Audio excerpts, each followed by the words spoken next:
आराम ਨਾਲ ਇਹ ਵਰਗਾ ਹੀ ਕੋਈ ਨਹੀਂ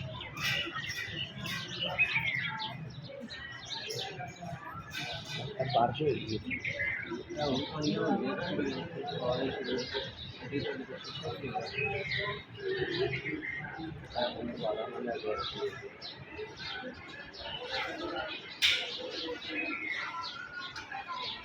अच्छा जनाब अपने अपने स्टेटा में भी मौजूद